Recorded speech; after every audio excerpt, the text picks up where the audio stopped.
Terima kasih Anda masih bersama kami di Top News pemirsa. Aturan pengupahan dan hari libur dalam Perpu Cipta Kerja menuai protes dari kalangan buruh dan pengusaha. Pemerintah dinilai tidak konsisten dan terburu-buru dalam menetapkan Perpu. Namun pemerintah mengklaim Perpu Cipta Kerja sebagai penyempurna Undang-Undang Cipta Kerja yang dibekukan Mahkamah Konstitusi. Perubahan formula upah minimum hingga sistem outsourcing dalam peraturan pemerintah pengganti Undang-Undang Perpu Nomor 2 Tahun 2022 tentang Cipta Kerja ditegaskan Menteri Tenaga Kerja Ida Fauziah sebagai penyempurna dari regulasi sebelumnya, yakni Undang-Undang Nomor 11 Tahun 2020 tentang Cipta Kerja. Substansi ketenaga kerjaan yang diatur dalam Perpu Cipta Kerja, yaitu ketentuan alih daya atau outsourcing. Selain itu, penyempurnaan dan penyesuaian penghitungan upah minimum atau UM dihitung dengan mempertimbangkan pertumbuhan ekonomi, inflasi, dan indeks tertentu yang akan diatur dalam peraturan pemerintah. Kemudian gubernur wajib menetapkan upah minimum provinsi dan kabupaten kota apabila hasil penghitungan UMK lebih tinggi daripada UMP. Penegasan lainnya dalam Perpu ini yaitu kewajiban menerapkan struktur dan skala upah oleh pengusaha untuk tenaga kerja yang memiliki masa kerja 1 tahun atau lebih dan penggunaan terminologi disabilitas yang disesuaikan dengan Undang-Undang Nomor 8 Tahun 2016 tentang penyandang disabilitas.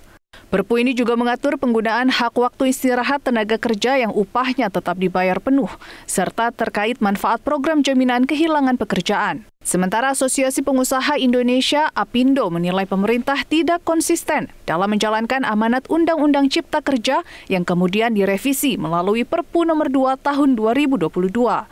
Inkonsistensi itu terutama terkait formula penetapan upah minimum dalam klaster tenaga kerja. Tentunya kita melihatnya inkonsistensi ya, karena kita kan inginnya semua itu kalau memang tujuannya untuk penciptaan lapangan kerja, tentunya apa yang sudah kita sepakati di dalam Undang-Undang Cipta Kerja yang ada itu dan turunannya di PP 36 2021 harusnya itu kita udah selesai, tapi ternyata kan berubah Mas. Jadi yang menjadi pertanyaan adalah inkonsistensi dalam klaster tenaga kerjaan.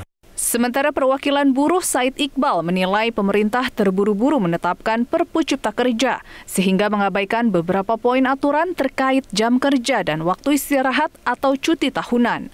Perpu Cipta Kerja mengatur hari libur bagi pekerja atau buruh yang hanya 1 hari dalam sepekan. Aturan lain yang dipermasalahkan yakni uang pesangon tenaga kerja. Di Cipta Kerja udah salah, kok di Perpunya salah juga. Di situ dibilang hanya 1 ayat saja, libur dalam sepekan 1 hari untuk 6 hari kerja. Padahal di pasal sebelumnya sudah disebut ada 2 model. Kalau dia 5 hari kerja dalam 1 minggu, maka libur 2 hari. Kalau 6 hari kerja dalam 1 minggu, libur 1 hari. Dalam putusan nomor 91 tahun 2020 yang dibacakan pada 25 November 2021, Mahkamah Konstitusi menyatakan Undang-Undang Cipta Kerja inkonstitusional bersyarat. Putusan tersebut mengamanatkan perbaikan dalam waktu 2 tahun sesuai hukum acara yang berlaku. Putusan MK kemudian ditindaklanjuti pemerintah melalui Undang-Undang Nomor 13 Tahun 2022 tentang pembentukan peraturan perundang-undangan dan Perpu Nomor 2 Tahun 2022 tentang Cipta Kerja. Tim Liputan Media Group Network.